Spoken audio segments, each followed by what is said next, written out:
going to get stuck in. So welcome to another Flourish Workshop.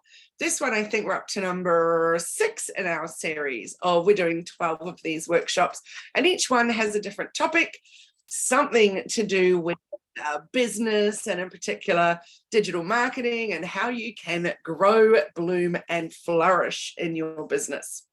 So it's presented by Hello Media, which is my company, and also our little side thing, which is Positive Passionate Business Women, which is all about helping women to grow and connect in their business.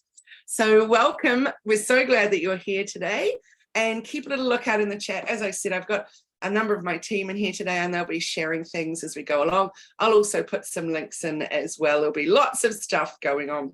Make sure that you jump in the chat and do your own introduction, and especially your socials, because it's a great way to grow organically by following the people that you meet in workshops and places like that. So the topic of today is start using AI now, artificial intelligence, or risk getting left behind, but use it right. We're going to talk a lot about the using it right bit today, because there's a lot to talk about with it. So for those of you that haven't met me, I'm Kylie from Hello Media, and I help brands, businesses, entrepreneurs, creators, all those types of awesome people to grow their business so that they can stand out online. Because you might be the most phenomenal at what you do in your industry, but if you're not out there letting people know about it, then you can't even be charging what you're worth. So I help people get visible online, and I'm all about client attraction marketing. So that is putting your stuff out there and attracting the right customers and clients to you, rather than going out and chasing a sale. So it's a beautiful way to work, and I work with clients in that space. So one thing I wanted to mention to you, because it is so important to repurpose content, whether that's content generated by AI or any content you've got going on out there at all. So one of the things that I like to do when I introduce myself is to tell you about the business podcast that I do with my friend and colleague Jenny from Elephant in the Room Consulting, and it's called Bite Size Business. Now, the reason I like to talk about that one in particular is because we repurpose so much content out of that one small little chat that we do online. So every Monday, and we change the times depending on what's going on for us, we go live on Zoom. So I'm going to jump along to the second slide now and show you what I'm talking about. So here it is. We start here on Zoom. It's usually around 15 minutes. It can go up to half an hour. We don't prepare for it all, except for the fact that we do choose a topic. So every second week, I choose a topic. Every other week, she chooses a topic. And we're just doing an unscripted chat. From that live Zoom chat, we go live through, we use a platform called Switchboard, but there are lots of others, Restream and stuff. And that means that we can go live onto Facebook, YouTube, and we're also going live onto LinkedIn. When that's finished, we then download that video recording. We then add the pre-recorded intro and outro. That's the same one that we just use over and over, that we created in CapCut. Now, CapCut is a platform that is free, and you can also use a desktop version of it, which is awesome. So we then put that intro and outro on. We then download that, and we also download the audio file. We then put it up into, it used to be called Anchor, but now it's been sold to Spotify, and it's called Spotify for Podcasters. And they then put it out to all the different podcast platforms. So wherever you like to listen to a podcast.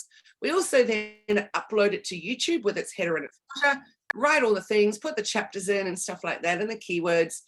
And then we use Otter, which is another free platform.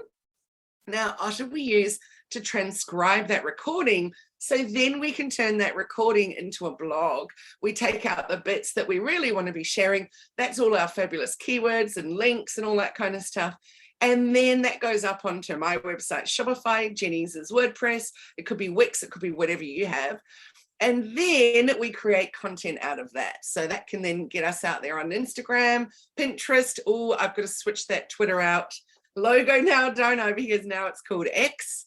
Also Facebook, LinkedIn, all the different places, plus into our newsletters as well. So that 15 minutes of a chat just makes us visible in so many different ways, but gives us content to use over and over and over. So I really want you to think about what could you do with the content that you're already creating, or maybe it's time to get brave and to, when you've recorded some stuff, or maybe start recording some stuff and repurpose it in all kinds of different ways as well, because we don't need to keep trying to come up with new content every single day when we've actually got a lot of content that we could be repurposing. So that's my first challenge to you today, is what could you do to repurpose content that you're already creating? Next thing I want to mention to you is that we have a beautiful giveaway today, and it is a one-on-one social media audit strategy session with me. It's live, you get the recording, but there's also a very comprehensive report, lots of actionable items for you, and all kinds of strategy tips. So if you want to be in on that, just say audit please in the chat, and we'll put you in the draw, and we'll draw this at the end of the session today if you would like to be one or be a winner today. Cool, Kate, first brave person. So I've got a bunch of quotes to share with you to get started. So one of them is, and it's so that some of them are pros to AI and some of them are negatives. So our intelligence is what makes us human, and AI is an extension of that quality. Artificial intelligence is extending what we can do with our abilities.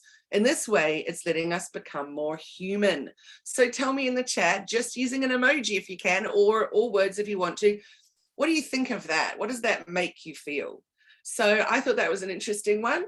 Is it letting us become more human, or is it extending what we can do with our abilities? What do you think about that? Yeah, let me know in an emoji perhaps if you can. The next one is by Elon Musk. So AI doesn't have to be evil to destroy humanity. If AI has a goal and humanity just happens to come in the way, it will destroy humanity as a matter of course without even thinking about it. No hard feelings. What does that one make you feel? Kate, I love your emoji in the chat. That's one of my favorite emojis. Yeah, that's an interesting one, isn't it? Anyway, this one from Elon, there was lots more that went to it, but I just pulled out that bit because I thought that was very interesting. I especially love the no hard feelings bit at the end. So tell me what, yeah, Joe, indeed. What about this one? In the long term, artificial intelligence and automation are going to be taking over so much of what gives humans a feeling of purpose. How does that one make you feel? Do you agree with what Matt Bellamy says there, that it's pretty concerning? What about, oh, this one here is actually from back in 2004. I was astounded when I found this. So this guy, Larry Page, said, artificial intelligence would be the ultimate version of Google, the ultimate search engine that would understand everything on the web. It would understand exactly what you wanted, and it would give you the right thing. We're nowhere near doing that now. However, we can get incrementally closer to that, and that is basically what we work on. Interesting, huh? Because of course now it has well and truly happened.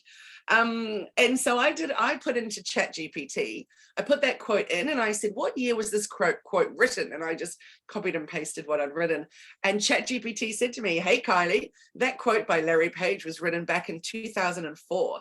It's always interesting to see how technology has evolved since then, getting us closer and closer to the vision of artificial intelligence that he described. Well, interesting. So I'll share some examples of ChatGPT as we go along today. But one thing I'll let you know is that I have the paid version of it.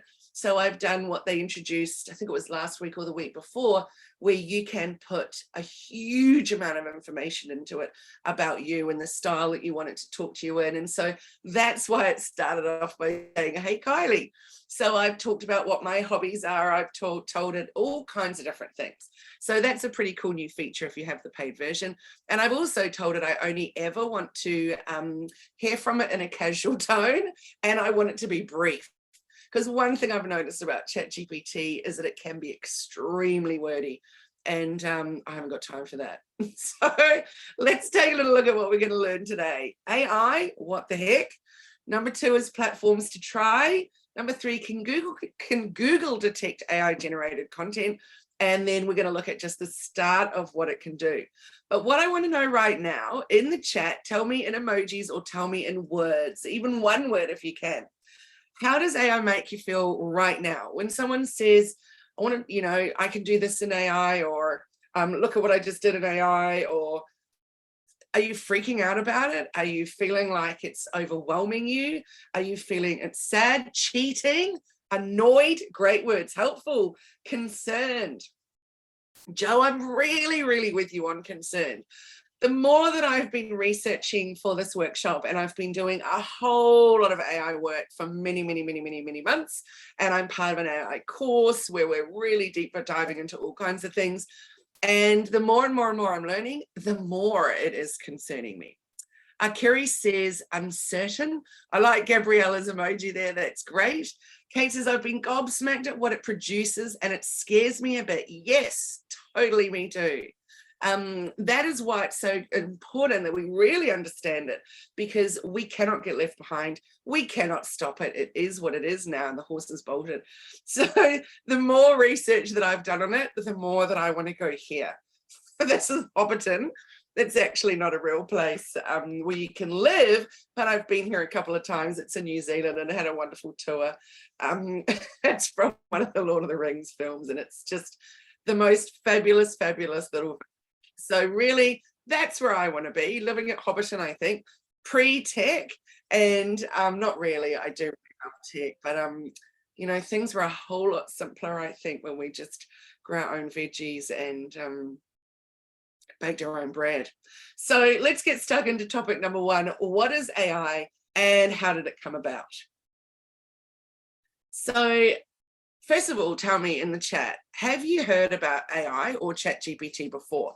Obviously, you've heard about it, AI, because you're here right now. But what about ChatGPT? Or is there another one that is really the most common that you've heard of? What do you say? If somebody said to you, what's an AI platform? What one would you say? Just let me know that in the chat. So yes, everybody's heard of them. ChatGPT is the one that's really, really made a big splash, and it's owned by OpenAI. But there are many, many, many out there. What about if I asked you about artwork and what's the platform that you've heard of that you could create art from? So I know that that's concerning a lot of artists. I know also that things like ChatGPT are really concerning a lot of writers. There's just a lot of concern out there in general, really. Let's be honest. So AI is the simulation of human intelligence and machines that are programmed to think like humans and to mimic their actions.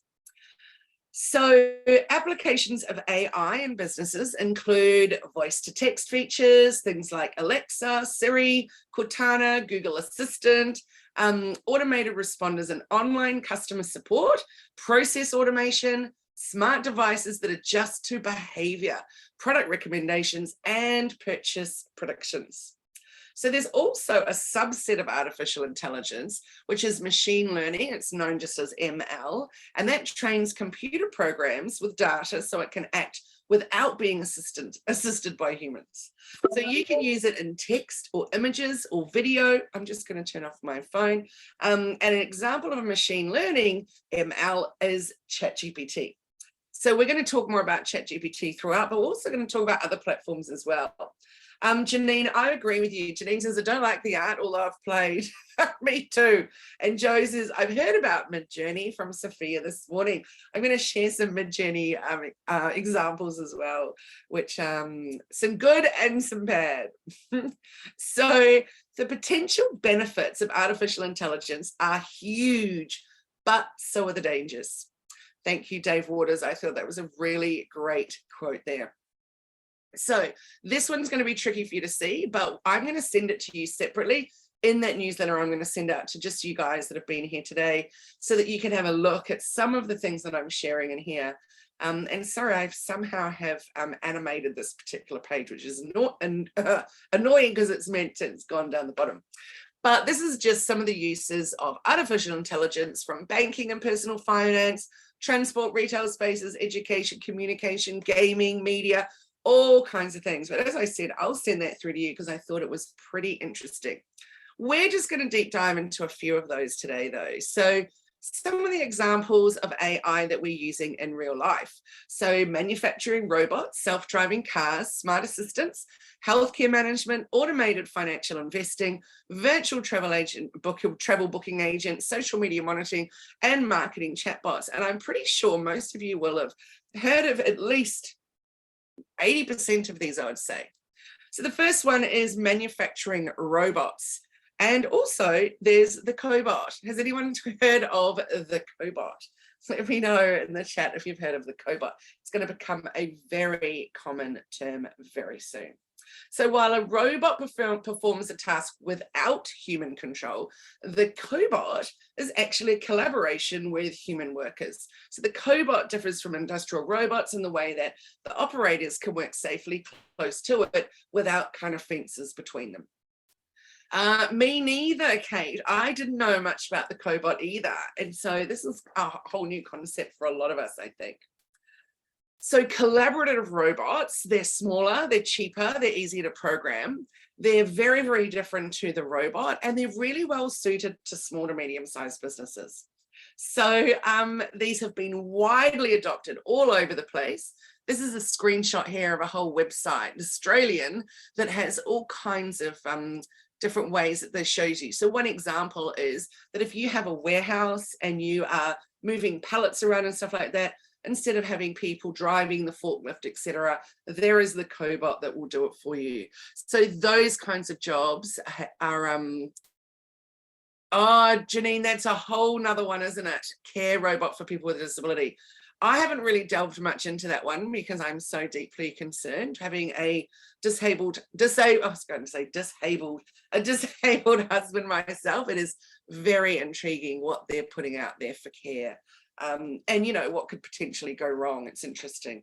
So I'm not sure, but possibly, because yeah, it still needs a person, doesn't it? But yeah, very, very, very interesting one. So cobots are used in all different kinds of ways. Many of you, tell me in the chat, do you actually have a robot vacuum? They're actually a cobot, not a robot, because it takes the human to turn it on or the human to program it to turn on at a certain time, etc. It also takes the human to empty it, although maybe that's the next thing that it won't, but then someone's still got to take the rubbish away, etc. So they're not fully autonomous. I watched once a video about the robot vacuum and how it did it in the night, and the woman got up in the morning and there was poop splattered everywhere because the dog had had a problem in the night and the robot vacuum had gotten through it and spread it everywhere, and that really, really put me off. I wasn't that keen on that idea after that. But maybe I'll try again. So when I first started looking these up, they were in the thousands, and now there's, you can see down here, we've got them as low as $3.99. There was even one I saw for $1.95, so they've really, really come down in price. What about this one here? Has anybody seen this robot or cobot that goes out and serves your food in a restaurant? So when I first heard about this, it deeply, deeply disturbed me. But then I was reading about why they really first came about in Australia is because there was such a ginormous shortage. I watched this thing here on 7 News, and it was, you know, obviously on all the different news channels, about what a huge problem it was, just restaurants literally not being able to open after the pandemic because there was no staff. So, oh, they've got one in Turramurra. There you go, Janine. So I've never seen one in real life. I've never been served by one. Let me know in the chat if you have. I think they're a very fascinating concept, but personally, I still really like to be served by a human. Over on the right here is another Australian website telling you all kinds of different things that they create. Bellabot, Kittybot, Jazzbot, all kinds of things, and that's just in the things for your home. Tamworth Chinese restaurant has one. Interesting, Jane. Very interesting. Yeah, it'd be fascinating to see them for sure. So many people have those vacuum cleaner robots or cobots, really sucking up the crumbs of the dirt and the dog here in different homes. It's probably one of those jobs that people find it really frustrating to do or time consuming or whatever. So I've heard that the next thing will be mopping, mowing the lawns, and really they're supposedly out there to make our lives easier. So it'll be interesting to see what's coming next. And what do you guys think? Tell me in the chat. Oh, they have them to mow the lawns already. Kate, there you go. I really need to see that. So tell me in the chat if you could invent anything that could do, or invent one that would do anything for you, what would you like it to do? I'd be intrigued to know about that. Mopping, Jane. I'm fascinated about that. I'm going to check that out for sure. So next one is driving cars. It's actually not legal in Australia just yet. They're also known as the autonomous car, the driverless car, the robotic car, or the robo car. And Norway is actually one of the world's top countries in readiness for self-driving cars and autonomous cars. Self-driving cars and other autonomous vehicles may help to cut emissions while improving road safety. So that's pretty interesting. So just look up Norway and why Norway is going to be the first. This is quite interesting. There's a whole bunch of articles out there about it. What do you think about this? Do you feel confident with cars like this on the road? Do you not feel confident? I can imagine for me with my husband's paralyzed from the neck down and has not been able to take himself off and do anything since his accident. So for him, it would be extraordinary. But I think also I would probably be a bit nervous. But you know, so I can definitely see it's not about him just then being able to sit and read a book or actually look at his phone, like for purposes of him actually having some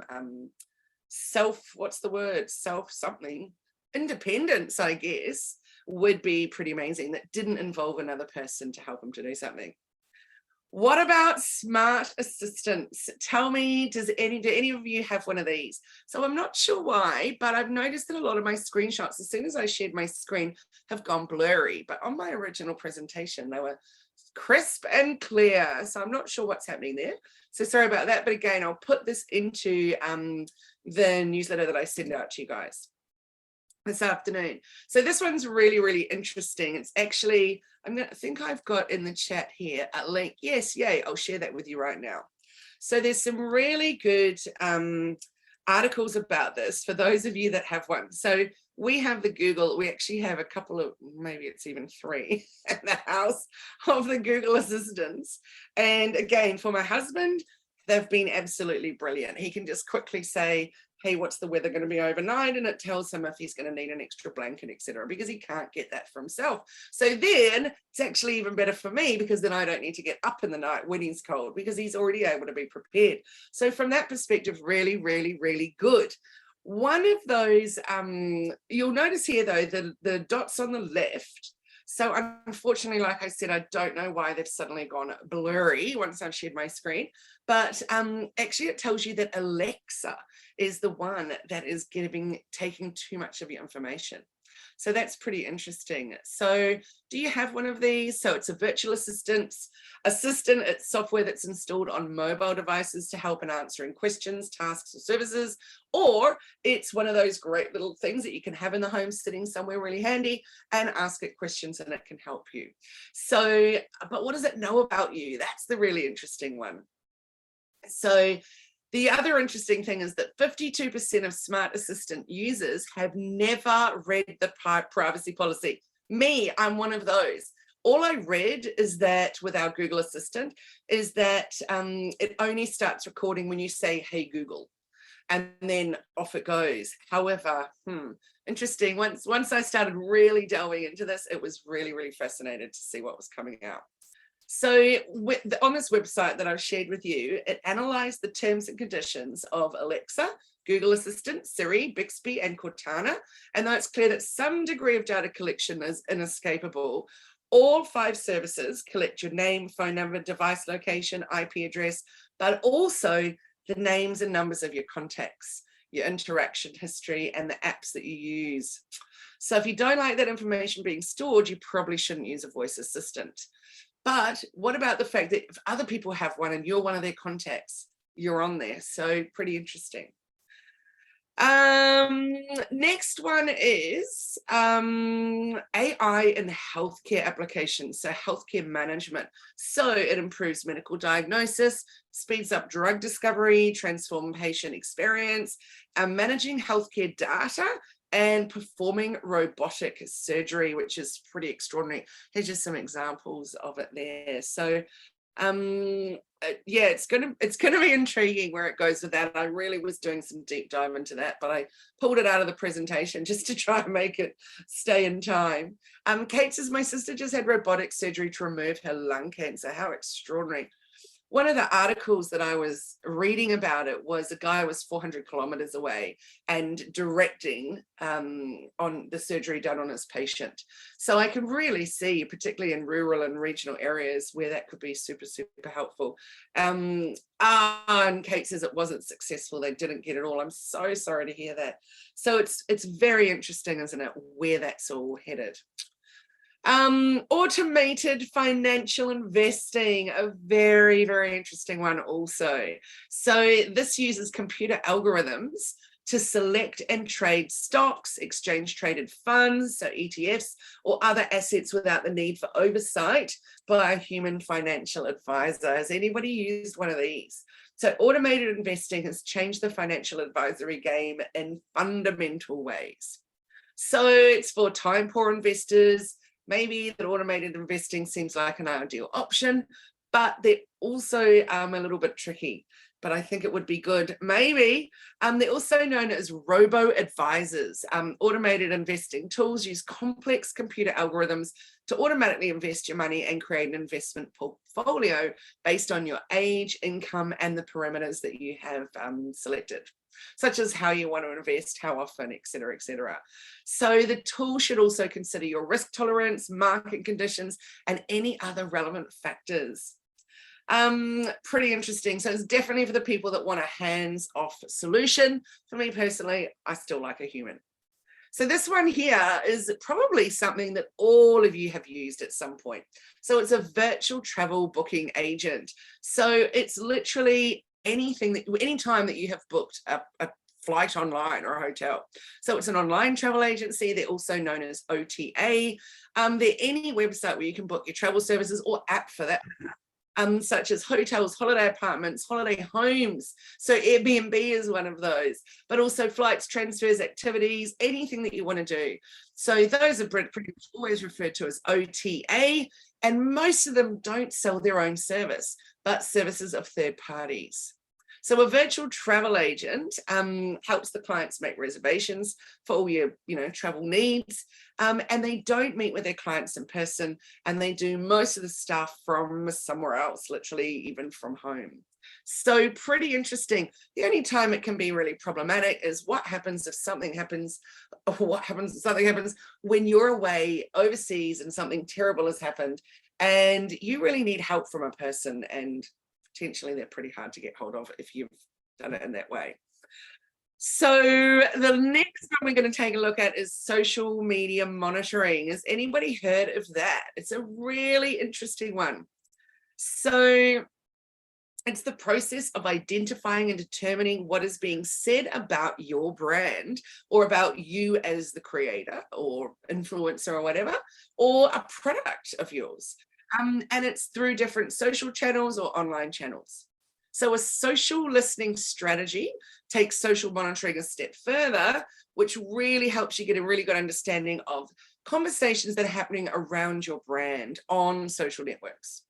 So it's very, very clever. I used to work with a company where social listening was a very big part of their strategy. They were a very, very big company though, for that matter. So it also includes the analysis and insights that you need to then carry on with your social media strategy. So social media monitoring tools are the best way to find out what people are saying about your brand and what they're saying about your product, or also your competitors, your industry, maybe your ads. And a lot of this was going on when it came to the people's pandemic responses. Also your customer service wait times, basically anything that your audience could possibly have an opinion on. And we all know there's a lot of those on social. So social media monitoring software gathers and presents audience and competitive insights for brands who want to pay attention. So they track hashtags, keywords, mentions relevant to your brand in order to stay informed about your audience and industry. Pretty clever. And some of the ones that you might want to use are Hootsuite, Zoho Social, Sprout Social, Falcon has just been changed now to Brandwatch Social Media Management, Agorapulse, which is the platform that I have, Sendable, Brandwatch Consumer Intelligence, and Mention. So there's heaps more. I just wanted to mention the ones that get listed for free. Let me just tell you now, Agorapulse is totally not free. And most of these say that they're free, but the reality is they have like a 14-day free trial. So you definitely can try them out for nothing. But then, like, for example, Agorapulse is, you know, well over $150 a month. I can't even think what it is in Australian dollars right now, but well and truly worth taking a look at if you really want to go down that road, which is pretty fascinating. So the last one that we're going to talk about is marketing chatbots in this section. So businesses implementing the chatbot strategy for digital marketing should know its 3 components. So understand the context of every conversation to make it effective. Personalize every conversation to make customers feel connected to your business, and leverage the concept of chatbot marketing by engaging with customers in real time, either with a human or with a bot. So having an AI bot is a wise approach. 53% of consumers are more likely to shop with a business that they can message. So do you have something on your website where people can chat?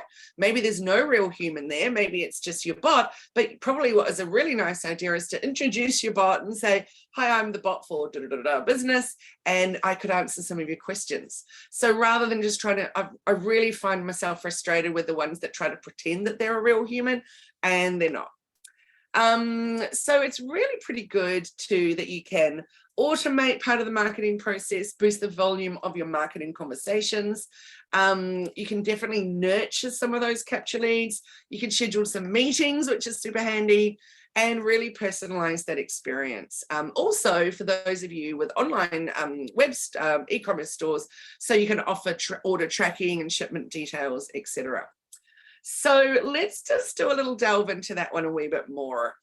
So business owners, here you go, it tells you what we could do with it. So smart marketing, which is, excuse me, the AI can analyze customer data and behaviors to create personalized marketing campaigns. So it helps target the right audience, which of course is going to save you some time and money.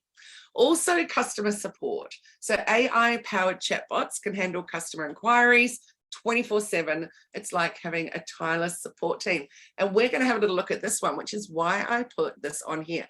That is the logo for Messenger, and it's also done a little automated movement, animation, I should say, not automated. It's done a little animation, and so it's got a bit squished. And I don't know why, because it was literally just plopped in. I didn't animate it. So maybe it's a little Canva gremlin, because I make all my presentations in Canva. Also, there's sales forecasting, process automation, data analysis, personalization, and competitor analysis. But AI doesn't have to be rocket science. If you start small, experiment, and then you can watch your business flourish. So let's take a little look at a really simple one. This is a great place for us to start thinking about what we can do with AI for our business. So this one here is in Facebook, and it is messenger automation. So this is the little section here called customer support that we're going to be delving into a wee bit. So firstly, and I'll put the link in here, you can go to business.facebook.com to set it up. And whoops, sorry, I've sent it to someone directly instead of, oh, there we go. Oh, yay, thanks. Ethel has put in also a great little article there if you need help with getting that done. So head to business.facebook.com, and then down the left-hand side here, you can choose inbox, then choose automations. And up here, see, something really interesting is going on, because I was loading these up, putting them in, and then somehow they've all animated. Because see, the circle is actually meant to be around that. And then that there is the little icon that you'll be able to see when you're in the inbox section.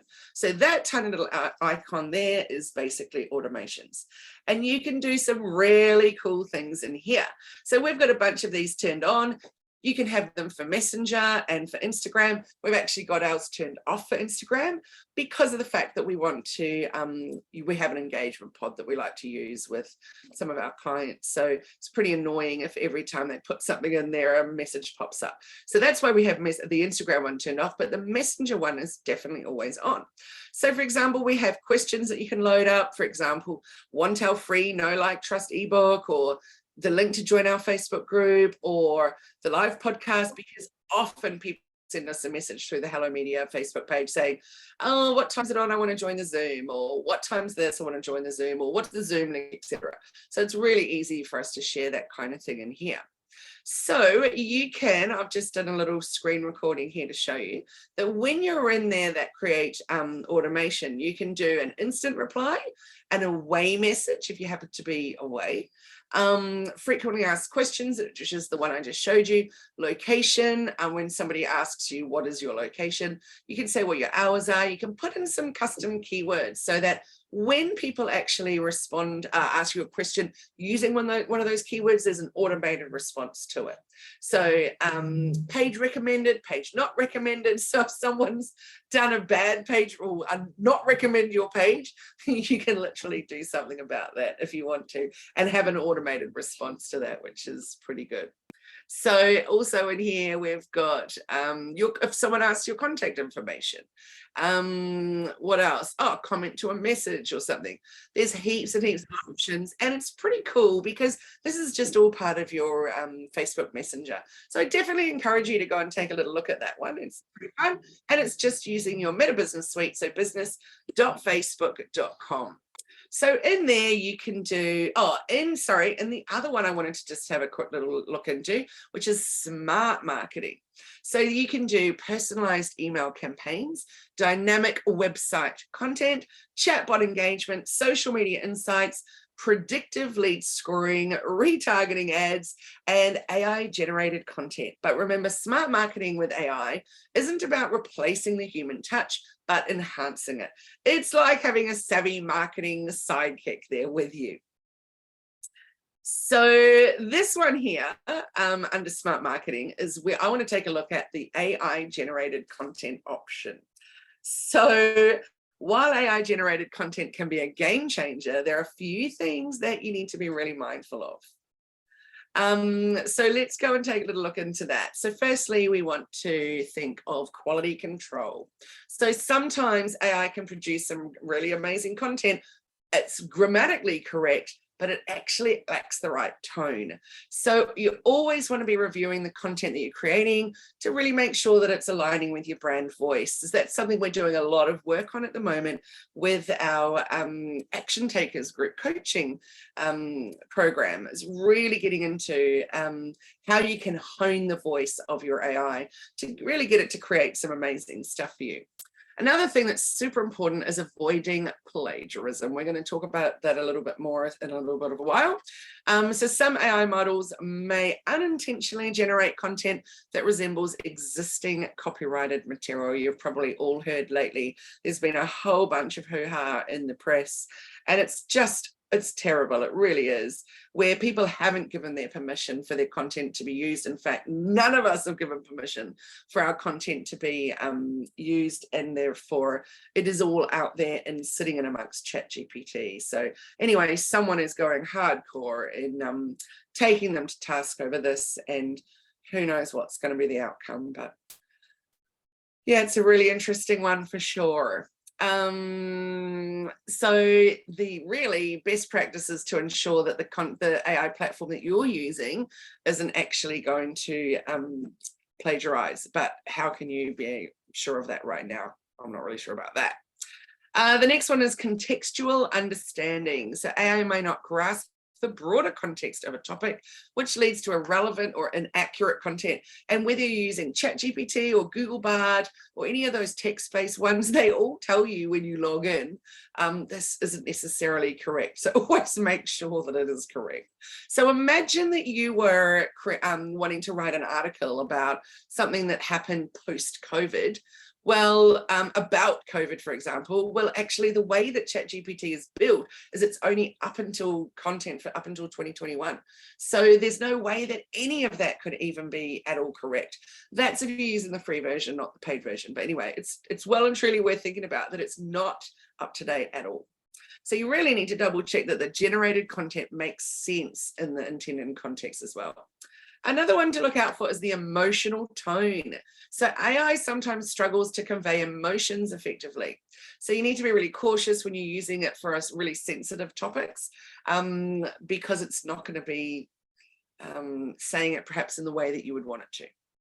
Another one is overuse. So probably you are no different to me, where I'm scrolling socials at the moment and I'm seeing bot related captions everywhere because so many people are so pumped about it and they're just like, oh, it saved me so much time. So literally just typing into ChatGPT, write me a caption for this topic, and boom, spurt it out, copy paste, and it goes. And I've read some terrible things that are literally so not that brand voice.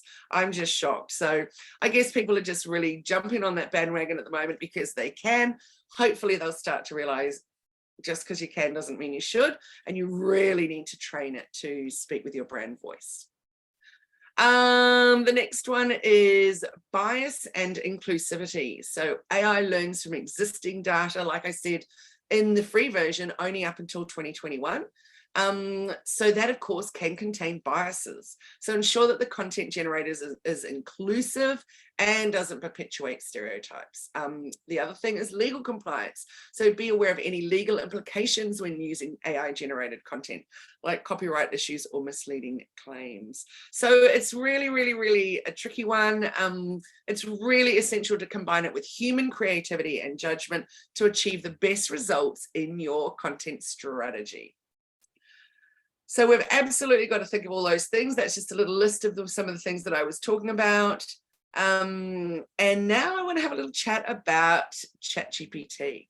So it is a large language model. It was developed by OpenAI, and it stands for Generative Pre-trained Transformer. It has literally a remarkable ability to interact in conversational dialogue form and provide responses. So it was trained on massive amounts of data about code and information from the internet, including other sources like Reddit discussions, and all of that was to help ChatGPT learn dialogue and attain a human style of responding. So it's the reason why some people say that ChatGPT should not be trusted when it comes to writing content for your business, because it's literally just copying answers from other people on the internet like Reddit. You'll find out more about it though as we go through. So Elon Musk actually resigned from the board of directors in 2018 because he didn't want to, or he wanted to avoid any potential future conflict with Tesla, which was his top concern at the time. He is still a donor to the business though. And their goal, OpenAI, is to promote and develop a friendly AI in a way that benefits humanity as a whole. So what can it do? It can generate human-like responses in text format. There's something so funky about it that you can actually literally ask it to create something for you. And then you can say, now please turn that into use pirate speak. And it will go, ahoy there, matey. And it will just literally do the whole thing like that. It's really pretty extraordinary. It can also answer questions on a wide range of topics. It can generate creative writing, translate text from one language to another, which is super helpful, condense and summarize lengthy text. There's a really cool prompt that I use. So if I find a newsletter or receive a newsletter that I love and I'm like, oh, that's super interesting. What made me open that for starters? Clearly it was the subject line.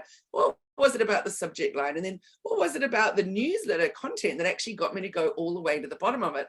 And I've got this prompt that I can pop in there that will actually then dissect that newsletter for me and throw it back at me saying, well, it was because of X, Y, and Z. So it's really, really fantastic. We're working on that in our group coaching as well. Also, you can do the same thing for the blog post, just with particular prompts to say, what is it about this blog post that has made it very successful and driving traffic to a website, etc. So pretty extraordinary.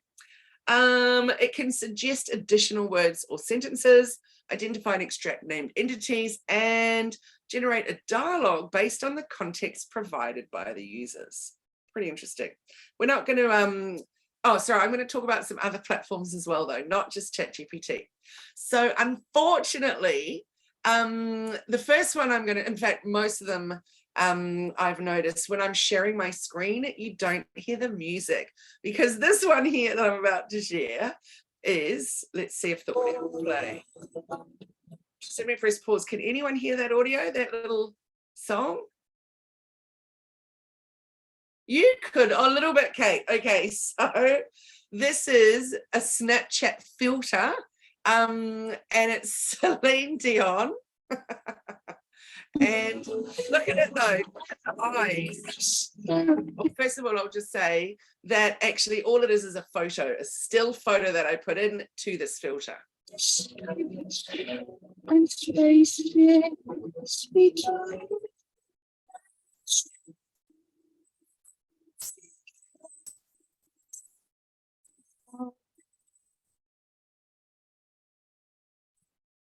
It's so bad. Those eyes get super weird, and it's clearly thought I look better without the double chin, and it's elongated my chin, so it's pretty funny. Anyway, it did get a lot of views, so I just really love playing with Snapchat filters, so that's pretty fun for me. Anyway, I put those things in the chat so you can see the original one and actually hear it, and which is clearly not me singing. And also I've put in there the lens for any of you that are Snapchat users and want to try out that lens, you can. Okay, the next one I want to tell you about is two. One is GIF-Gab and one is Jib-Jab. So Jib-Jab is the one on the right, which is that whole, I'll just press play so you can see the whole video with a scene. Oh, play again, hang on. There we go. So all I do is put my face in something, and there's loads of stuff I can do with that. And Jib-Jab actually own GIF-Gab, and you can make GIFs or GIFs out of them. So again, it's just my face that I put in there, and I turn it into all kinds of things. I then load up the ones that I want to use into Instagram, or I don't load them up. I create them in Giphy. It then puts them into Instagram for me, so I can use them as Instagram stickers on my stories.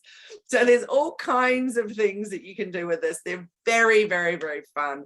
Our next group coaching session actually is a big fact to our workshop on creating GIFs, but mostly to do with doing words and stuff as well that are really helpful for your business. For example, you might want to do click here to read the caption or whatever it is. You can do all of those on your own, or do those for your own business that are with your branding and everything, and have them sitting in Instagram stickers, which is pretty cool. So anyway, those are just a couple of the really fun ones and silly ones. So not particularly advanced. So let's take a look at some serious ones. So these are some of the platforms that you could try. And I'm going to say straight off the bat, I typed this into ChatGPT and said, please give me 5 what you believe are the top AI platforms out there other than ChatGPT.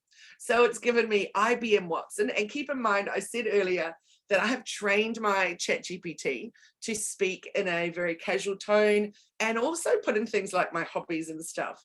So what it's giving me is different to what it would give you, for example, and I'll show you, you'll see that in a moment. So IBM Watson, it says it's the brainiac ace at natural language understanding, machine learning, and integrating with big business applications. If you need some deep learning, Watson's your mate. There's also Google Cloud AI. So Google's lad is a powerhouse, backed up by Google's data treasure chest, offers pre-trained models for translation, vision, and more, and it makes AI accessible even to newbies. There's also Amazon AI services. So Amazon's guy is all about user friendliness. It's integrated into the AWS ecosystem, making AI a breeze for developers and businesses. Can't beat the convenience. Microsoft Azure AI, it's Azure's champ, makes complex stuff like machine learning and cognitive services a walk in the park. It's deeply integrated with the Windows ecosystem and known for top-notch security. Very, very good to know. And OpenAI's Clip So OpenAI, as I mentioned, is who owns ChatGPT. So they also have this one, Clip. It's like the artsy sibling in the AI family. Clip's all about understanding images and texts together. Really shines when you need a mix of visuals and text insights. Then I said to ChatGPT, now please give me 5 more that are just image related. So it spat out deep art. If Picasso had an AI sibling, it'd be deep art. Upload a photo, choose a style, and watch as deep art transforms it into a masterpiece. So we've been doing things like this, though, for a very long time now, using apps on our phone. There's all kinds of fun, cool things you can do with apps. There's also Art Breeder, the ultimate blender of images, mix multiple images to create something totally new. It's like a cross-pollination garden for digital art. There's also Runway ML. This one is a video wizard, perfect for artists and creators who want to apply machine learning to videos, images, and more. No coding needed. What about Wombo Dream, your guide for AI dreamt images? Type in a concept, Wombo will create an image that's never been seen before. It's like dreaming with pixels. We're going to have a little look at Midjourney, which is what does that too, and some stuff that I've had a look at on there. Amp Music, imagine an AI that could write tunes. Amper can create unique music pieces for videos, games, and other content. And then this is how it's personalizing this for me, because it says your ukulele might get jealous though, because in there it says that what my hobbies, one of them is playing the ukulele. So there you go. It's quite fun that it's actually getting really personal with me. Yes, I do, Janine, love my Snapchat filters. Okay, these are the last final ones. I said, okay, now let's talk about video. But it gave me some others that aren't necessarily video, but DEEPFAKE, we're going to talk about that a bit more soon as well. The most famous or infamous one, it can replace people in existing videos with someone else's face. Deeply concerning. Great party trick, but be careful, it's pretty powerful. Magisto by Vimeo. So this one's a bit of a maestro. Upload your videos and photos, pick a style and a soundtrack, and it'll whip up a professional looking video in no time. Lumen 5, it's a storyteller. You feed it a blog post or other text. It'll create a video with relevant images, videos, and music. It's like your own personal filmmaker. However, for that, I use wave.video and also InVideo, and have been using those for quite a few years now. Especially InVideo, it's very, very reasonably priced and well worth having a play with. You literally put in your blog link and then boom, out it comes. And you've obviously still got to do a bunch of editing and stuff, but very, very clever what it will come up with. DIDRE Live Portrait. This one breathes life into still photos, super handy for animating old family photos or creating engaging social media content. And Dive.ai, an underwater specialist that uses AI to identify and track marine life and underwater videos. It's like having Jacques Cousteau's brain in your computer. Anyway, that's 15 there for you guys to have a little look at and a play with. But I'm now going to show you some example of some of the ones that I have been playing with or other people. So this one, I'll just press. I can't wait till when. So, and I'm going to pause this one too. So my ukulele teacher, Stu from Uke Mullum or Mullum Uke, he's been playing around with AI and creating some very, very clever, pretty advanced stuff. So I asked him what he's doing, and he said he's using Midjourney for the images, edited in Photoshop. He's using 11labs.ai for the voices, so that's text to audio, and the rest he's doing in Premiere Pro. But we've been chatting about that, and he's going to try out CapCut. So CapCut's the one that I use for probably most of the video editing that I'm doing. That's just really quick stuff for reels and things like that. So I'm not so sure that you'll be able to hear the voice or any of that stuff, which is a pain. So I'm actually going to put that so that you can, there's Facebook. So I'd love it if you guys went and had a look and watch some of these because they're clever. So I'll play the first, hope that you can hear some of the audio. Finger. Okay. Well, so I'll see you at the Olstonville Bolo at 3 p.m. Can't wait. See you there. Ukulele, strum and sing. Austinville Bolo. Last Sunday of the month. Wicked fun. I love that he's even used some of the quirkiness of what that art puts out from, like the woman with 5 fingers and the thumb. So he's even just mentioned it. It's been pretty funny. So this one here, though, this one is this one's even clever. He's done a great job. Stay at the Molam X services. Oh, you mean from Molam U Club with Stu Kalele? I just love singing and strumming. So much fun. Whatever. I just go to Molam U Club to meet boys. Yeah, that Donald. He is so handsome. I only have eyes for Rod. Yeah, I know what you mean, sus. Oh, I love Stukulele. What a hunk. Yeah, there's like 4 girls to every boy. See you next Wednesday for a 6:30 p.m. start. And stop dreaming, you sicko. So what's so clever in the way he's done that is that they've even all got different accents as you go through them. It's very, very clever. So definitely, if you want to have a play around, go into Midjourney, get a look at that one. And then the 11 labs for the voices, which is pretty fun. But I want to show you now some stuff in Midjourney. So Midjourney, I am nowhere near as good as what he's doing. And I've seen some really cool stuff people are doing. But I just want to show you this one, for example. So my prompt was worm's eye view, hyperfocus, HDRI, looking up through long grass as worm passes by, backlit by the sun. That was after doing a bunch of training about how to use it. And actually there's no worm. So I was like, oh, well, that didn't work so well for me. But I do like the fact that it understood exactly what I wanted it to be looking at. But then I just am doing a scroll here that you can see while I'm having a chat, because you'll notice some of it is just terrible, like really terrible. Look at this Barbie, for example, and her face. It's just pretty messed up. So, and this is all in the new people section for trying and playing and all that kind of thing in Midjourney. Look at this one here. The prompt was, the sun shines bright, colorful flowers and tall grass, rabbit sleeping, tortoise run. But it's literally turned it into a tortoise rabbit. So I'm not seeing all that much stuff that's really that awesome at this point. But those that are doing an awesome job are really doing an awesome job. But yeah, as I said, most of the stuff I'm seeing is definitely not very awesome at all. This is an interesting one. This poor lady was really trying hard. She said, a video of a cooking tutorial show how to make a delicious chocolate cake. The video includes step-by-step instructions. Look at this one. This one here was probably the best. So she just kept putting it out there and adding more and more extra things to her prompt. But that one there was a mess. So just at first glance, they're okay. But like, look at the fingers on that person. They're really, really messed up. So it just never quite nails it, even though it tries really hard, clearly. There's this one though where she squishes it. I hope I get to that one soon.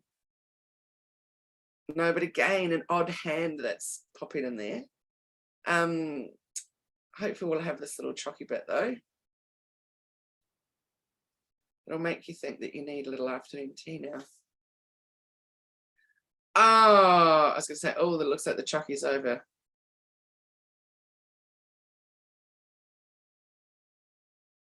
No, not quite.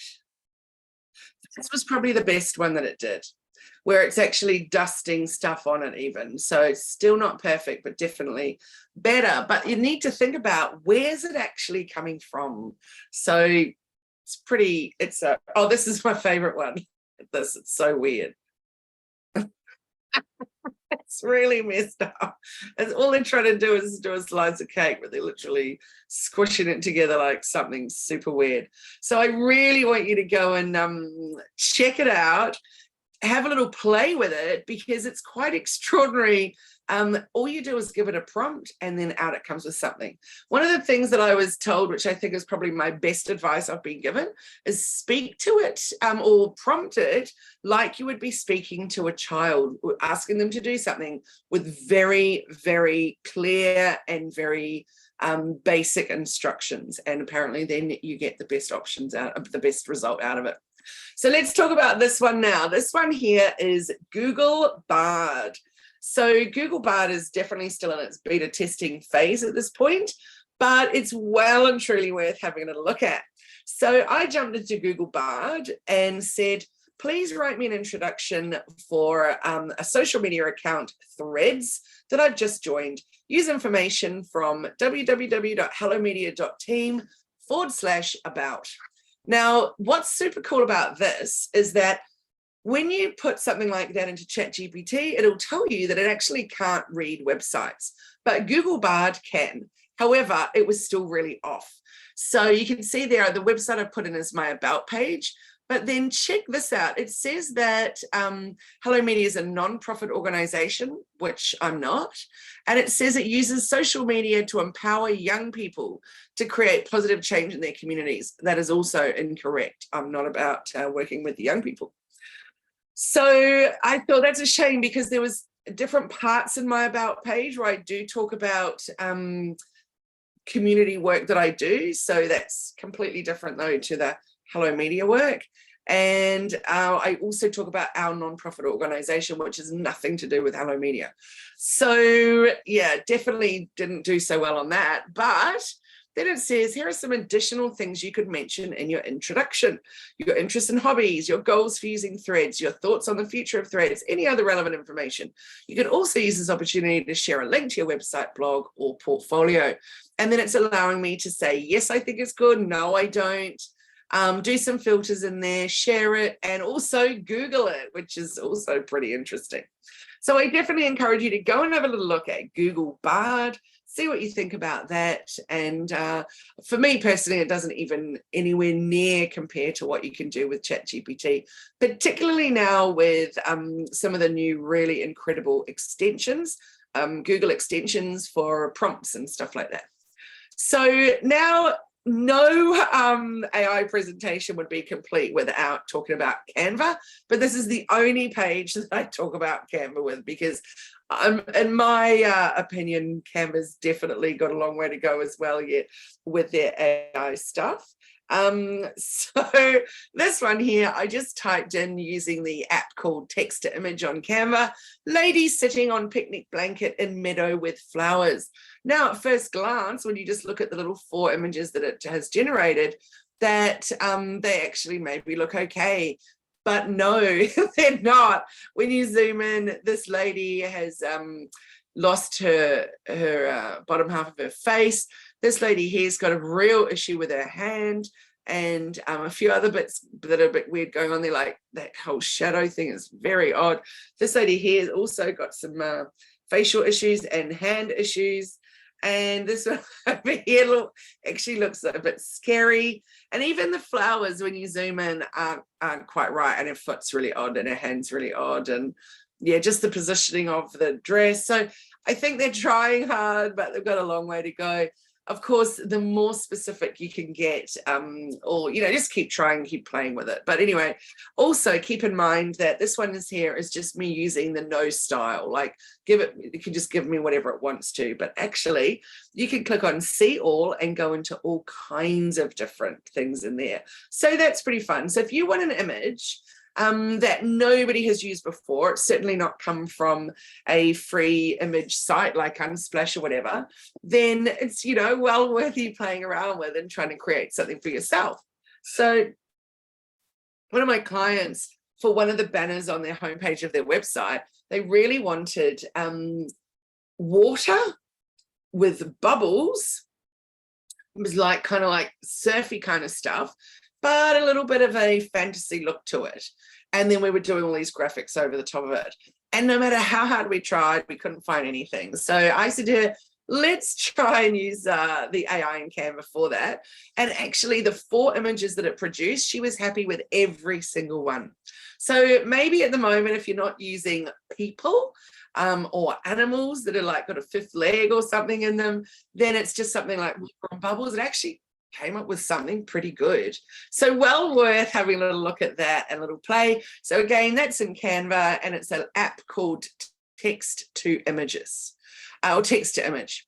So let's have a little bit more of a chat about ChatGPT though. So some of the pros are that it can respond to a variety of questions with smart and properly cited text. And as you saw in that example I did earlier, with that quote, but I needed to find out what year that guy wrote it. Because that's one of the problems sometimes with Google, is that you'll Google, you know, quotes, for example, positive about AI, or what did people say about AI before it even turned up, et cetera, but it's not actually giving me all the information that I need. So I popped that quote into ChatGPT and said, what year was this created? And it just do a good little, check out on what it's got in its backlog of information, and it could spit that answer out. But then I actually went and checked that fact in Google again, because, you just can't be too sure. Next one is it can save you time. It answers questions in a detailed way, sometimes for me a little too detailed. It answers questions in real time and extremely super quick. And it's easy to use, and it's free for now. I say for now because I'm not using the free version. I'm using the pro version, which I think it's about $20 a month. For anybody else, though, you can definitely use the free version, but the pro version has so much more. For example, when you log in and you use ChatGPT 3.5, which is the free version, when you've got the pro version, you can use version 4, and version 4 is up to the minute latest stuff. It's not from before 2021. The other thing is you get involved in the beta testing of stuff. So that's how I'm able to put all my details into it and to get it saying things like something about the ukulele. That said, that is not what we're using with our group coaching action takers. So with that, what I'm teaching them about really getting their brand voice into it doesn't involve the pro version at all. So there's a lot of options there as well. So let's take a little look at how you would start if you're just starting out with it. So you open it up and this is what it looks like. So all you're going to do is type a question in there and off you go. But as I mentioned before, there's quite a few extensions that you can put in. I'm just trying to remember, maybe Merlin or Ethel could pop it into the chat if they can remember. Is it AIPRM, that extension that we've got on ours? It's a free extension and I love it. It's got all kinds of prompts. So for example, the other day we'd finished bite size business and we were putting it up onto YouTube, and I typed into it, I want some ideas for, I already had the subject, but I wanted some ideas for keywords and stuff that I'm going to put into it. And I used one of the prompts from AIPRM or whatever it's called. I think it's AIPRM. Anyway, those one of my great team will be able to confirm that for you shortly. Yes. Oh, I can't remember. I remember that AIPRM. Thanks so much, Ethel. So there is the extension if you want to play around with that. It was a little fiddly installing it, but yeah, once you've got it installed, it was pretty good. This I'm using it a lot. Okay, but let's talk about the cons of ChatGPT. So yes, it is biased. It also has limitations in understanding. It lacks context. It still needs human oversight. And there are loads of ethical considerations to think about with it as well. So while ChatGPT is capable of generating human-like responses, note the like in there, it's really not capable of understanding human emotions or intent. And this really needs for the human to then edit whatever content is produced for you. So if you're getting it to write captions for your social media, definitely don't just copy paste and out it goes. I've seen so much of that going on. Don't do it. Just pause, look at it, rewrite it, even reword it, put some of you or some of your brand voice into it. So in terms of the ethical considerations, the potential uses and implications of large language models like ChatGPT raise a big number of ethical and societal questions that need to be really carefully considered. At the moment, as I mentioned, there are some court cases going on already. I can imagine that just getting bigger and bigger and bigger. And it's pretty concerning, as is what's happened so often with technology, is that it comes out like the horse is bolted before worldwide the governments have been able to look at it and go, okay, these are going to be the parameters so that we can not have it causing some devastating effects. So get this, I typed into ChatGPT, Harris, what are the cons of using ChatGPT? And it literally said all of that, which is pretty extraordinary, but it was telling me what wasn't good about it. So one thing I also want to mention is that But using ChatGPT for things like kids and their school assignments, or at uni when you're putting in assignments, is that they have all the software. So it's basically viral chatbot software that will scan your content to see if it is bot written or not. So there's this article, and I'll share this with you in the chat. A friend of mine wrote it, and she did a lot of research into it, and it's pretty extraordinary. It says a lecturer, who is my friend Sally, Brandon Schofield, detects 1/5 of, what'd she say, 10 had, of 54 summer postgraduate assessments, Sally Brandon marked 10 had significant detectable bot assistance, the highest rate in the 5 years that she's used software to detect bots. It's pretty extraordinary. So 1/5 of assessments as concerns that they were using bots for it. Pretty terrible. So this one says, this is one of the assessment topics for my criminal law and procedure course last year. I should clarify that the ChatGPT answers provide a good general overview of the offence, but the answers are not an accurate description of the law in South Australia. Reference to authority, case law and legislation is obviously also missing. This one here says, Dylan, Associate Dean at the University of New South Wales Business School, has tried a few searches with the chatbot and also found it had misidentified information in multiple results, which is not good. So some of the things that people are saying, while AI is good, at some point repetition and plagiarism occurs. Unique content by the individual writer is much more effective. Use the AI to come up with ideas. So that's what I'm really working hard with teaching our clients about, is how to use it for as tools for ideas, not just to use it as the content and just out you go and run with it. So sounds a lot like what we do with the information we extract from our environment. What most people are interested in can be calculated. However, our ability to curtail a story to our common way of sensing and reacting to our environment allow the audience to relate, keeping them engaged. And this person replied, you just think what you produce is original because you thought it. Anyway, there's a lot of very, very interesting things that all you need to do is just go on to Google, or even go onto Facebook and just do a search word and ChatGPT opinions. It's pretty extraordinary what's coming out. This person says, I've been using AI to assist in writing blog posts for a minute now, and I find the content is hollow, generic, somewhat repetitive. So someone I know said that they were thrilled, they'd caught up on all their blog writing, got loads of content created, loaded up on their website, and then watched their ranking just plummet. And of course, it's because they're getting penalized by Google. So we'll talk about that in a little moment as well. So this one here, which I love, you should know that search engines like Google use AI scanners to check for plagiarism and automated writing. The best way to make use of these AI tools is to sit back and let the technology handle the grunt work while you repurpose the content in your own unique way. I can't say enough how much I love that about repurposing the content in your way. So this lady said, I can understand the public concern. Any tech developing so quickly could have unforeseen and unintended consequences. It's not that fake videos or misinformation are new, but things are changing so fast that it's challenging our ability to keep up.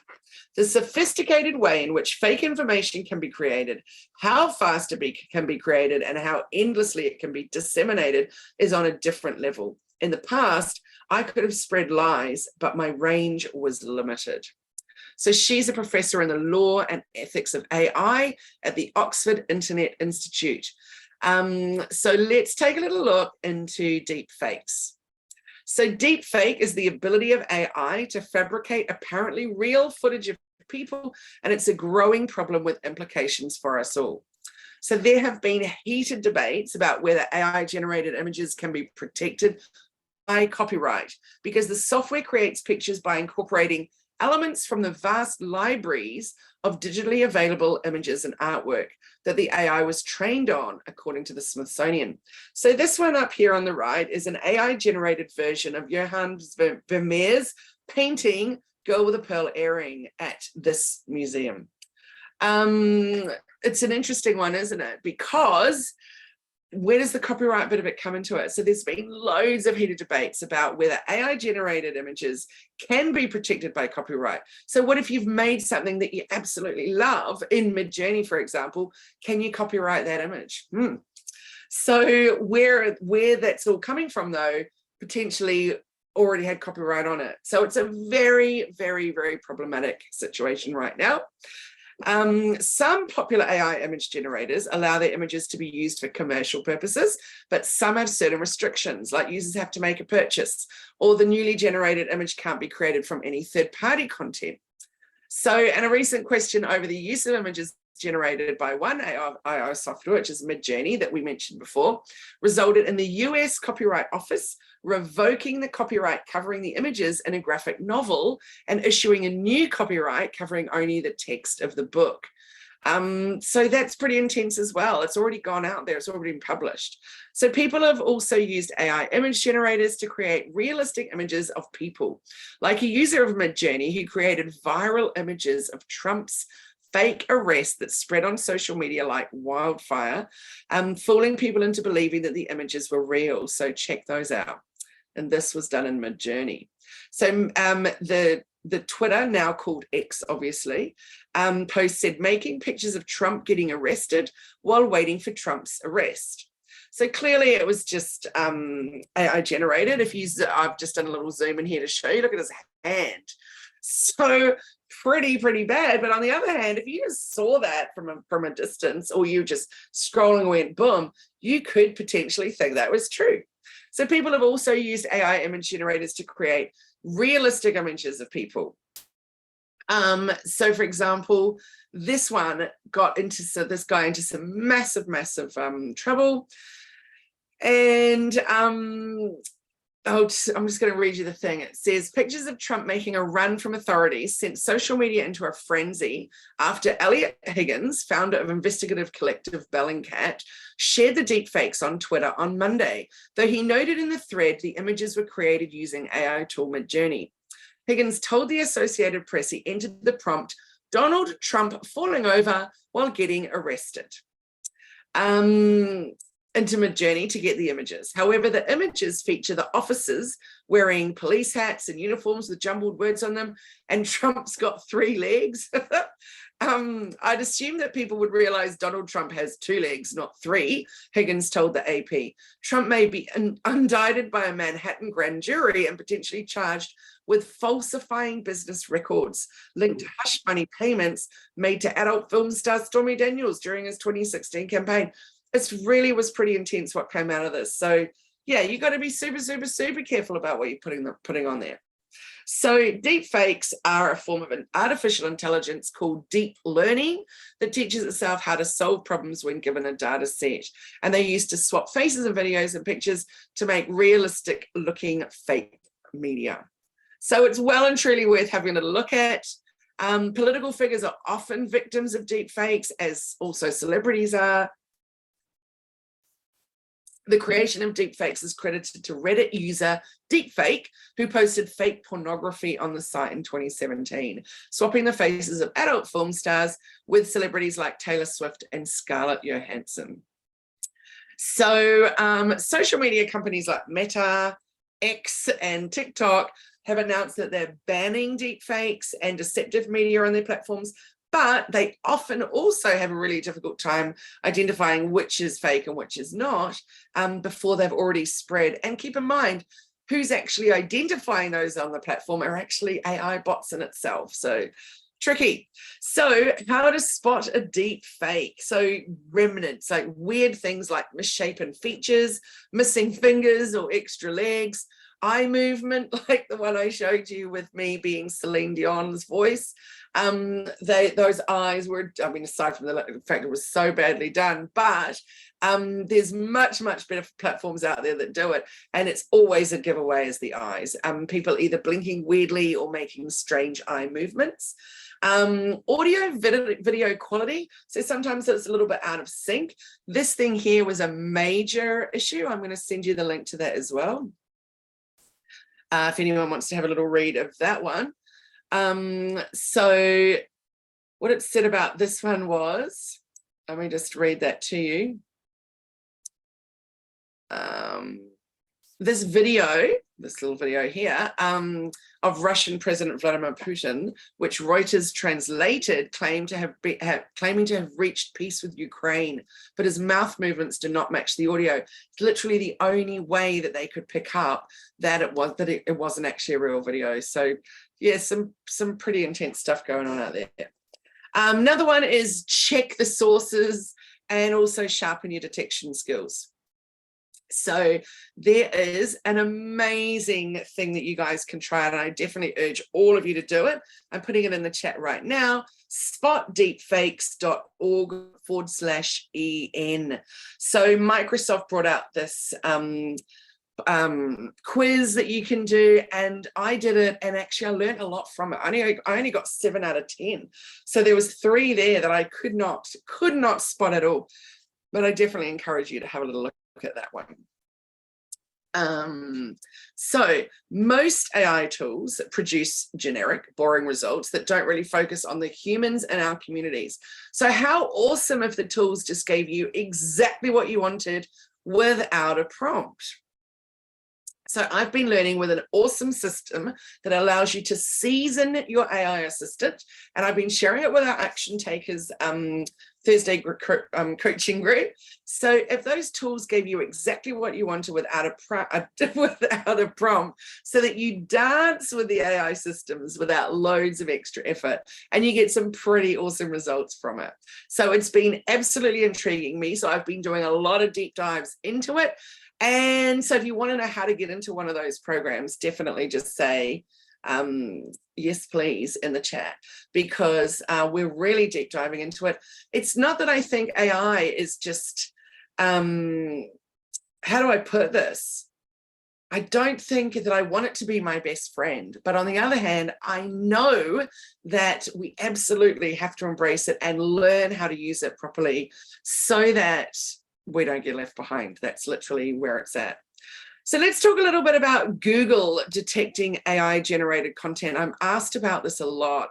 I said before about that person that had just done a batch of blog posts, literally not even fixed a single word from it, and then up it went.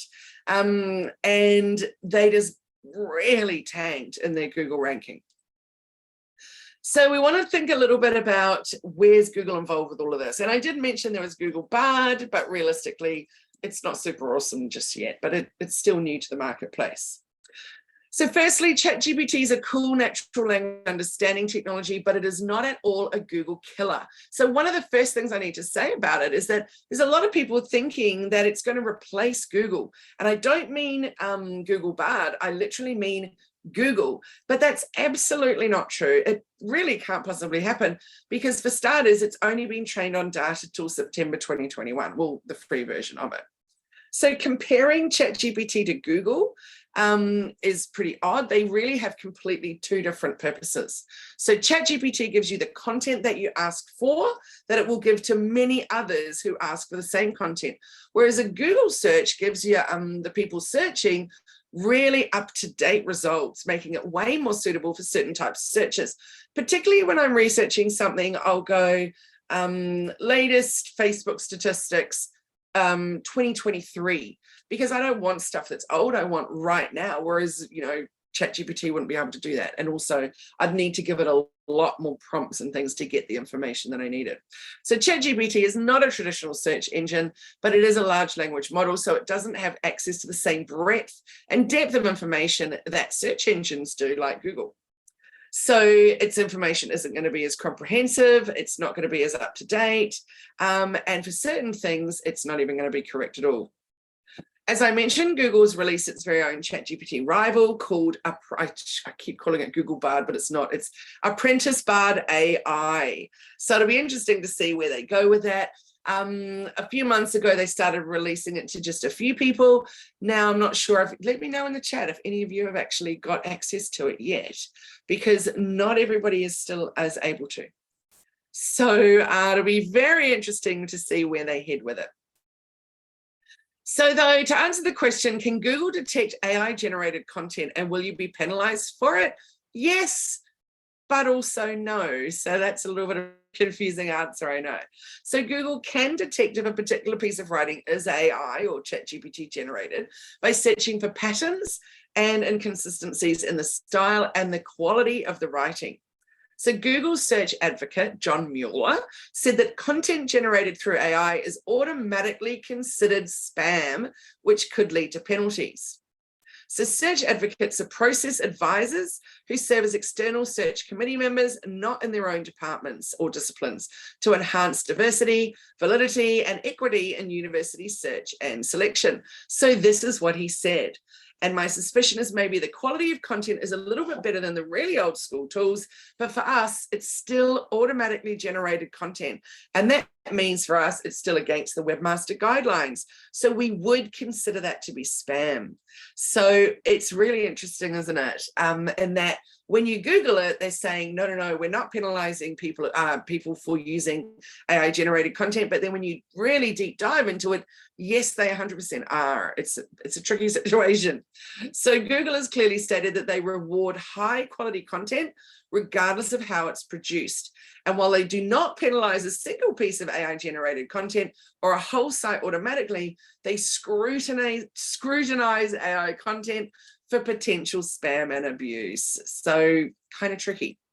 Let's have a little look at what happens when you go and try to sign up for Bard. It says, Bard can give you some ideas to surprise. I missed that one. Bard can explain. Hang on, it's going too fast, isn't it?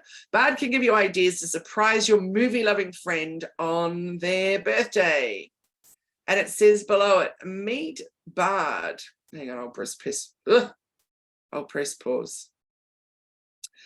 Meet Bard, your creative and helpful collaborator, here to supercharge your imagination, boost your productivity, and bring your ideas to life. Bard's an experiment and may give inaccurate or inappropriate responses. You can help make Bard better by leaving feedback. And most of them do that. So there's either a thumb up or a thumb down. Did you think that was good? Often you can ask it to regenerate and try again with the question that you asked it. So that's really good, but it's very, very important that you do share that feedback, just the thumb up or the thumb down or the yes or the no, because it's how that they are improving what they're doing. So if you're not going to just say, write me a blog post on the benefits of whatever it is to do with your business, and we don't want you to do that because that would be definitely something that would be getting you penalized for. You can, of course, use it in other ways for your blog post. For example, it's a great idea to say, I'm writing a blog post on, and insert the topic. Please create an outline for me, including chapter headings or paragraph headings, bullet points, and a summary. And from there, you can dive into it and start working on your content from some kind of structure. So maybe if you're feeling particularly uncreative that day, it's a great way to really get you started. So I found it to be very helpful in those kind of ways.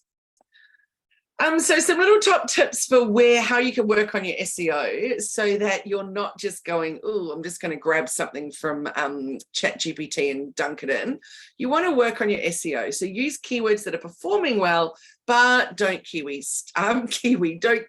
stuff. So one of the tools that we use is Answer the Public. Again, this is another, what would you call it? Maybe a cobot, I guess. So discover what people are asking about. So you type in their digital marketing in Australia, and then they're gathering data. It might take some time, and then off they go. All kinds of different stuff is going to come out to me. So definitely take a little look at Answer the Public for some really great way to see what people are searching for and what those long tail keywords are. And we use this for our clients when we're creating blogs, etc., to really come up with some great topics to help drive traffic to their sites. Another way that you can find some great keywords is by just jumping into Google. This is actually into YouTube to look for topics or keywords that your potential customers are already searching for. And of course, you can do that on Google as well. So here I've just typed in, what is ChatGPT?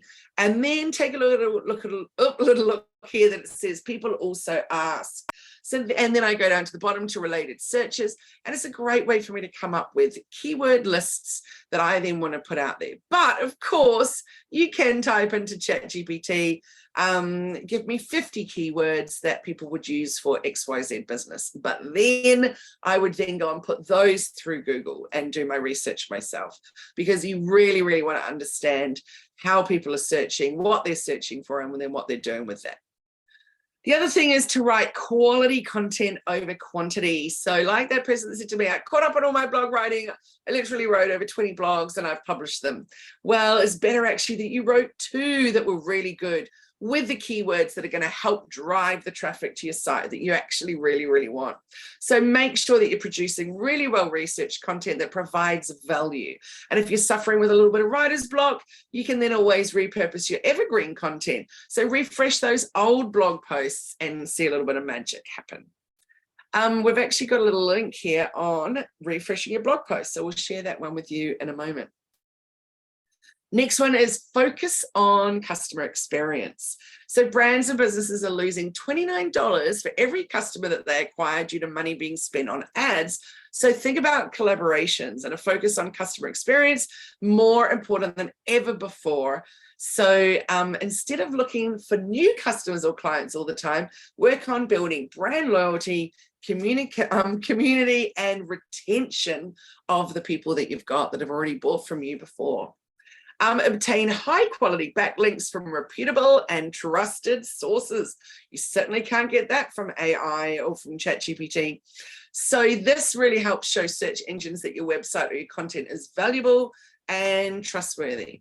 So you can do things like guest blogging, do a really solid internal linking structure. You can give interviews, you can jump on podcasts, you can analyze competitors' mentions. There's so many different things you can do. And one thing that we're going to offer you guys today, for anybody that would like it, you can get a free Grow membership, which means for our Positive Passionate Businesswoman, that means that you get a listing on our directory. So we have a website, Positive Passionate Businesswoman, where you can set up your whole own bio on there, and it can include links to your website, and then on your website you link back to it. So it's a little bit of magic right there. So everybody's entitled to a Grow membership, but today a woman in business can win either a Bloom membership or a Flourish membership. So there's lots of super amazing things with those. The Bloom is the level 2 and the Flourish is level 3. So you win that for a whole 12 months. So if you want to be part of that, or you want to go in the draw, then type in there Bloom or Flourish, or actually put in just yes please, because then we'll draw 2 and one of you will win a Flourish and one of you will win a Bloom. There's also things that you get in there. You get with those memberships, you get one-on-ones with me, you get access to, being mentioned and, our newsletters and all different kinds of things. So there's lots of shout outs coming your way. There's all kinds of really, really cool stuff. So yeah, if you want to be in on that, then get in. Otherwise, everybody gets a Grow level 1. So definitely set up that listing. So let's have a little look at some of the things that we can do. I've got a couple of examples here. So I mentioned earlier about if you've got the paid version of ChatGPT, you can now set up your custom instructions. So the way that you'll do that, when you log into ChatGPT, go down to the bottom on the right, and down here it'll say new, set your custom instructions. So you click on the 3 little dots, and where it is custom instructions, that'll automatically be turned off, and you need to turn that on. There's also this whole new section, code interpreter, which is very, very intriguing. But we're talking about custom instructions for now. So once you've turned that on, custom instructions let you share anything you'd like ChatGPT to consider in its response. Your instructions will be added to new conversations going forward, and you can edit or delete them at any time. So this information will be used to improve model performance unless you've opted out, and it may also be shared with the plugins that you've enabled. So it's asking me, what would you like ChatGPT to know about you to provide better responses? You can put in 1,500 words in there. So there's some really cool options there. Things like, where are you based? What do you do for work? What are your hobbies and interests? What subjects can you talk about for hours? And what are some goals you have? And then how would you like ChatGPT to respond? And so, hold on, for that one, how formal or casual should ChatGPT be? How long or short should responses generally be? How do you want to be addressed? And should ChatGPT have opinions on topics or remain neutral? So I've written, ChatGPT should be casual and quirky. Responses should generally be short, and I want to be addressed as Kylie. Yes, ChatGPT should have opinions on topics. So you can say anything in there that you want. I've just said 155 characters, but I've got 1,500. So then I went in there and really beefed it out. Yes, Joanne, it is the paid version, and I highly recommend that. I really only signed up for a month to see, is it going to be worth it or not? But that was about, I don't know, months ago, and I definitely haven't stopped that, because even just ChatGPT 4 is just so much better. So it's called ChatGPT Plus, and up the top, when you log in, you'll see ChatGPT 3.5, which is what everyone else is using, or you'll flick over to ChatGPT 4, which is well and truly worth it. This one over here is another thing that you can try out with it. So I wrote into here that I wanted it to search for keywords for a local digital marketing company. And it spat out 20 options. And then that's interesting. So I'm not going to use those on my website without then deep diving into them, of course. But where I did use those keywords for is something completely different, which was pretty awesome. So, for example, you're all getting Google reviews. Well, I well and truly hope that you're asking for Google reviews.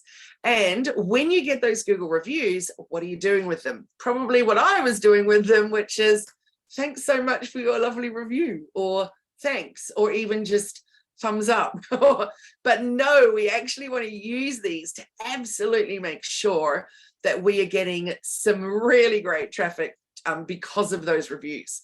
So, for example, here, I wrote, answer a Google business review professionally using some of these keywords above. So it says, sure, here's an example response to a Google business review that incorporates some of the above keywords. Dear, blah, blah. Thank you for taking the time to leave us a review. We're glad to hear that you had a positive experience with our digital marketing services at We pride ourselves on delivering high quality services that drive results for our clients. We appreciate your mention of our local SEO and social media marketing services. Our team works hard to stay up to date, et cetera, et cetera, et cetera. Creating visually appealing and user-friendly websites is a key component of our digital marketing services. So you'll notice that a lot of these are going into here. So whatever, go and try it today. A review that somebody has left for you, go and ask for, firstly, go and ask ChatGPT some keyword ideas for your company, and then get it to respond. You can literally even put in the review that you're wanting it to respond to and say, please create a response to this review using some of these keywords above. And it's pretty extraordinary what it'll come out with. So well and truly worth putting that on, I think, because as I said, Google reviews are really important for you to be building on, but also just as important is to be using them as a very, very good tool. So make sure that you're getting people when they're searching, that your reviews are coming up, because yeah, it's very important. So you could be using ChatGPT to get photo ideas and to post into your Google business profile as well. So using the keywords above, which are these ones here, so you see I just keep going on the same thread. What photos could I add to my Google business? And it says, here are some photo ideas that you could add to your Google business profile to showcase your digital marketing company. So you can come up with anything that you want to, but keep in mind, if there's one top tip, it's continue in the same thread. Don't keep starting a new chat all the time. You want to stay in the same one because it gets to understand it more and more and more what you're all about. So, and these screenshots were before even the new thing I was set up where I could really customize and personalize using custom instructions. So well, truly worth having a little look at that. So use ChatGPT effectively. If you're copying and pasting from ChatGPT, you absolutely must stop. So use it as a good source for ideas generation, but that doesn't mean just copy everything without adding your personal take on the topic. And also keep in mind of plagiarism and keep in mind of Google penalizing you. So AI generated content, including ChatGPT, is sourced from different people across the internet. And this means that there are already some people who've used the exact text that you've got from ChatGPT and posted it on the internet. So it's fed with data in order to give the answers to your questions. And the last time, remember, was September 2021 that it was trained up until. So keep that in mind. That's really, really important. Now, also think about the fact that if we all are going to create some content and we all put in the same question, we're all going to get the same answer. So if we just went out and then posted that, that's just content on repeat. And if that's going onto your website, remember that Google needs fresh content and you'll be penalized for duplicate content. So again, you've really got to hone in, understand about training ChatGPT with your brand voice. It's so important because then what you get fed back will be more and more and more unique. I'm trying to think of the name, but maybe Merlin will be able to share the link for you, which is, oh, I'm pretty sure it's Copy Leaks, but I could be wrong. But anyway, it's a website that you can go to. You can put your content into there and it will tell you what is the amount of AI generated content that is in your blog post, for example. It's pretty horrifying. In fact, interesting though, one blog post I'd written from scratch by myself, it came back saying about 30% of it was AI generated. I was like, that is not true. But very, very interesting to see what's coming out of that. Oh yeah, Copy Leaks. Thanks, Ethel. So make sure that you always personalize it. So think of ChatGPT as your guide. It's not perfect, so you have to add your personal flair. I want to share some of these with you. So when I talked before about Google reviews, that might mean for you, maybe it's Trustpilot. Maybe it's on Facebook reviews you're more interested in. Wherever those reviews you're getting them from, make sure that you're repurposing them over and over and over. So for example, we will put them in presentations, we put them in our newsletters, we put them on our social posts, because always remember, people believe what other people say about you more than they believe what you say about you.